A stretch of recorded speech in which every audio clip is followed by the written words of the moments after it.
నమస్తే. Welcome to our channel. ప్రస్తుతం మనతో సీనియర్ జర్నలిస్ట్ దాము బాలాజీ గారు ఉన్నారు. వారితో మాట్లాడదాం. సార్ నమస్తే సార్. నమస్తే. సార్ 'పుష్ప 2' రిలీజ్ సందర్భంగా సంధ్యా థియేటర్‌లో జరిగిన ఇన్సిడెంట్ అందరికీ తెలిసిందే. రేవతి అనే మహిళ చనిపోయారు. దాని గురించి నిన్న అల్లు అర్జున్ స్పందించారు అనే విషయం న్యూస్‌లో వచ్చింది సార్. ఒక వీడియోలో వచ్చింది.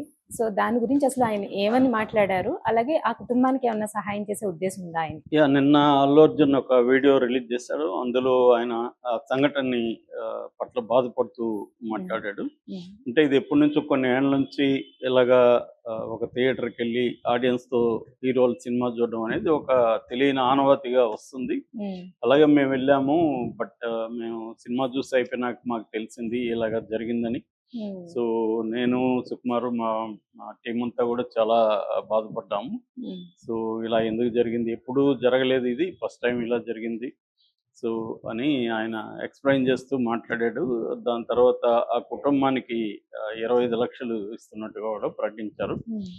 అంతేకాకుండా ఆ ఫ్యామిలీని వాళ్ళ డిఫికల్ట్ జర్నీలో నేను తోడుంటాను, ఏది అవసరమైనా అని కూడా ఆయన మాట్లాడాడు. ఆ ఫ్యామిలీ బాధ్యత నాది అన్నట్టుగా మాట్లాడాడు. సో ఆల్రెడీ నిర్మాతల మేకర్స్ కూడా పెట్టారు, మేము ఆ ఫ్యామిలీని చూసుకుంటామని. సో ఈయన పర్సనల్గా ఈయన వైపు నుంచి అల్లు అర్జున్ ఇస్తున్నట్టుగా ప్రకటించాడు 25 లక్షలు.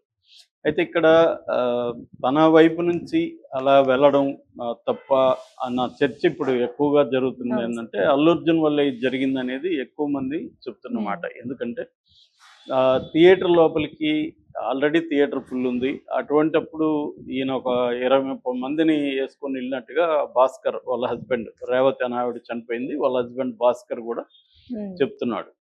ఇప్పుడు ఆమె విజువల్స్ కూడా గేట్ దగ్గర నుంచి ఆమె లోపలికి అతి కష్టం మీద లోపలికి రావడం, ఆ విజువల్స్ అన్ని కూడా బయటకు వచ్చాయి. ఆమె చివరి క్షణాలు ఎట్లా ఉన్నాయి అనేది కూడా ఇప్పుడు సీసీటీవీ ఫుటేజ్లో నుంచి బయటికి వచ్చాయన్నమాట.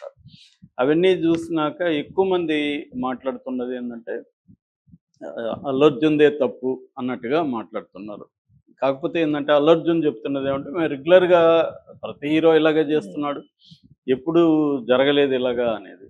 కానీ అది ప్రతిసారి తప్పు చేస్తే అది తప్పు వల్ల ఫలితం రాకపోయినంత మాత్రాన అది ఎప్పుడో ఒకసారి ఆ తప్పుకి ఫలితం అనేది వస్తుంది. మనం 100 సార్లు తప్పు చేశాం కాబట్టి అప్పుడంతా చేశాం కదా, ఇప్పుడు చేస్తే తప్పు ఏంటనే లాజిక్ వర్కౌట్ అవ్వదు. ఎందుకంటే కొన్ని రకాల జాగ్రత్తలు కంపల్సరీగా ప్రతిసారి తీసుకోవాలి. అంటే ఇన్ని రోజులు కూడా వీళ్ళు తీసుకోవట్లేదని అర్థమవుతుంది. ఈ జాగ్రత్తలు తీసుకొని వెళ్ళట్లేదు. ఎందుకంటే ఎప్పుడైనా కూడా క్లోజ్డ్ స్పేసెస్లో క్రౌడ్ ఎక్కువైపోయినప్పుడు ఆక్సిజన్ అందదు. మనమంతా మనుషులంతా కార్బన్ డైఆక్సైడ్ వదులుతారు కాబట్టి బయటికి ఆక్సిజన్ అనేది రాదు. దానివల్ల సఫికేషన్ వస్తుంది మనకి. అందుకని తొక్కిసలాట్లు ఎక్కువ మంది ఈ సఫికేషన్తో చనిపోతుంది. దానికని తొక్కిసలాట్లు చనిపోయారంటే అర్థం వాళ్ళని ఎవరినో తొక్కి చనిపోయారని కాదు. ఎక్కువగా సఫికేట్ అయిపోయి ఆ గుంపుల్లో నుంచి ఎక్కువ మంది చనిపోతారు అనమాట. అందుకనే ఎక్కువ క్లోజ్డ్ ప్లేసెస్లో ఉన్నప్పుడు జాగ్రత్తలు, ఎక్స్ట్రా జాగ్రత్తలు తీసుకోవాలి. సో ఇక్కడ ఎక్కువగా జరుగుతుంది ఏంటంటే, వాళ్ళకి తెలుసు హీరోకి ఎంత క్రేజ్ ఉంటుంది, ఎంత జనం వస్తారని. సో ప్రాపర్గా పోలీసులకి ఇన్ఫార్మ్ చేయాలి, అట్లాగే థియేటర్ యాజమాన్యానికి చెప్పాలి, మేము ఇలాగ వస్తున్నాము, మిగతా వాళ్ళని ఎవరిని అక్కడ లేకుండా చూడండి అని.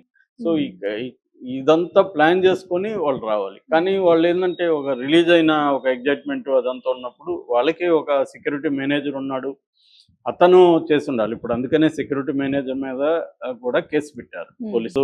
ఎందుకంటే అతను ప్రాపర్గా పోలీసులకు ఇన్ఫార్మ్ చేయాలి ఎంత క్రౌడ్ రావచ్చు ఏంటని. యాక్చువల్గా అల్లు అర్జున్కి గతంలో కూడా ఆ కేసుని హైకోర్టు కొట్టేసింది. కానీ అప్పుడు కూడా ఇతను వాళ్ళ ఫ్రెండ్ దగ్గరికి నంద్యాల శిల్పా రవిచంద్రారెడ్డి దగ్గరికి వెళ్ళినప్పుడు అప్పుడు కూడా పోలీసులకు ఇన్ఫార్మ్ చేయలేదని పోలీసులు బలయ్యారు. అప్పుడు కూడా అల్లు అర్జున్ది క్లియర్గా తప్పు ఉంది. ఎందుకంటే తను వస్తున్నట్టు పోలీసులకు ఇన్ఫార్మ్ చేయాలి. తన ఫ్రెండ్ దగ్గరికి వెళ్ళినా ఎక్కడికి వెళ్ళినా సెలబ్రిటీస్ అనేవాళ్ళు ఇన్ఫార్మ్ చేయాలి పోలీసులకి. ఎందుకంటే it becomes law and order problem.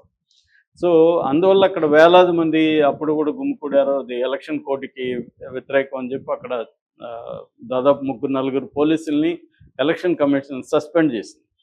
నిజానికి వాళ్ళకి కూడా రైట్ ఇన్ఫర్మేషన్ లేనప్పుడు వాళ్ళు ఎంతమంది వస్తారు, ఇప్పుడు ఇతను ఎప్పుడు వస్తాడు, ఈ ఇన్ఫర్మేషన్ అంతా అవును సార్. అల్లు అర్జున్ వైపు నుంచి ఇవ్వాలి.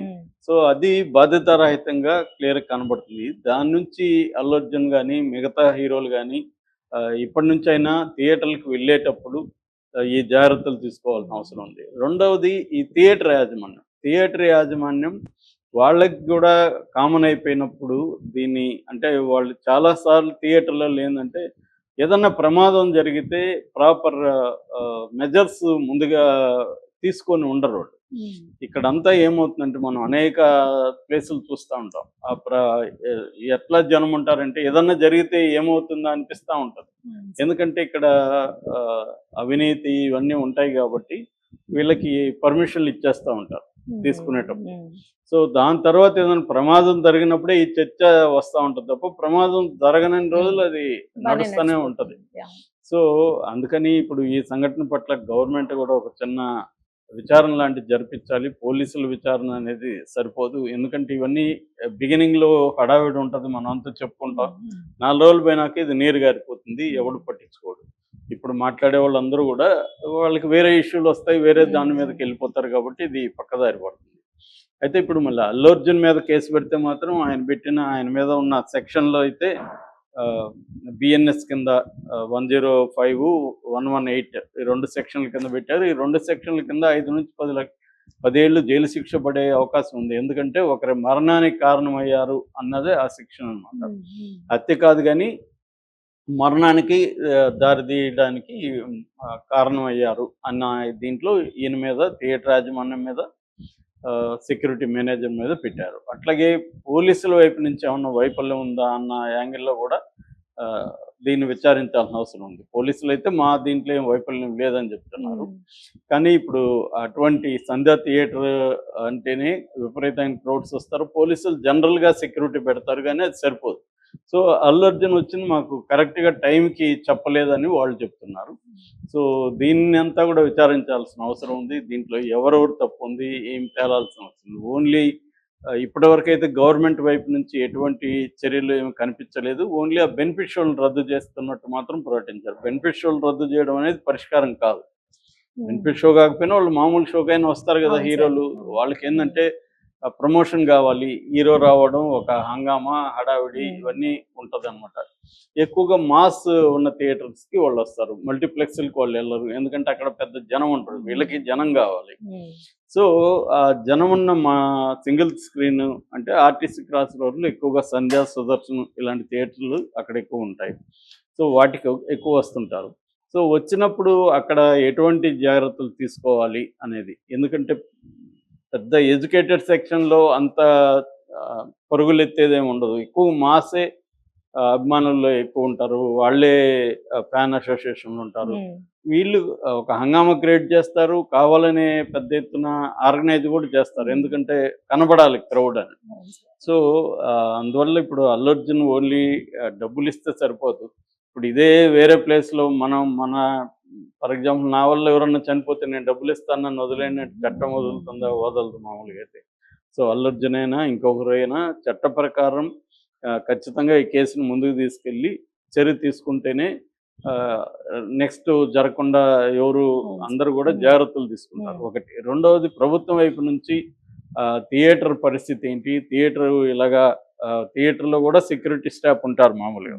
సో వాళ్ళెందుకు, వాళ్ళ వైఫల్యం ఏంటి? వాళ్ళ మీద ఏం చర్యలు తీసుకోవాలి? ఇవన్నీ కూడా చేయాల్సి ఉంది. సో ఆ థియేటర్‌ని క్లోజ్ చేస్తున్నారని కూడా వార్తలొచ్చాయి. అది నిజంగానే క్లోజ్ చేయాల్సి ఉంది. దాని మీద నిఘా వేయాల్సింది. ఎందుకంటే ఒక తల్లి చనిపోయింది. కొడుకు కూడా దీంట్లో ఉన్నాడు. సో ఇటువంటి కాంటెక్స్ట్‌లో ఖచ్చితంగా అల్లు అర్జున్ కొంతమేరకు ఆయన్ని మెచ్చుకోవాలి. ఎందుకంటే ఆ ఫ్యామిలీని ఆర్థికంగా ఆదుకోవడం నిజానికి అది బాధ్యత కూడా. తన వల్ల జరిగినప్పుడు తనకి ఆ స్థాయి స్తోమత ఉన్నప్పుడు అతను చేయడం అనేది బాధ్యత. దాంట్లో పెద్ద గొప్ప విషయం కూడా ఏం లేదు. ఎవరైనా కూడా ఆ ప్లేస్‌లో ఉంటే అదే చేయాలి. ఇది సరిపోదు. ప్రభుత్వం వైపు నుంచి అయితే ఇది సరిపోదు. ఇంకా దీని మీద ఎంక్వైరీ చేసి ఇటువంటివి జరగకుండా ఉండాలంటే ఏం చేయాలన్న దగ్గర మనకి చేయాలి. రైట్. థాంక్స్.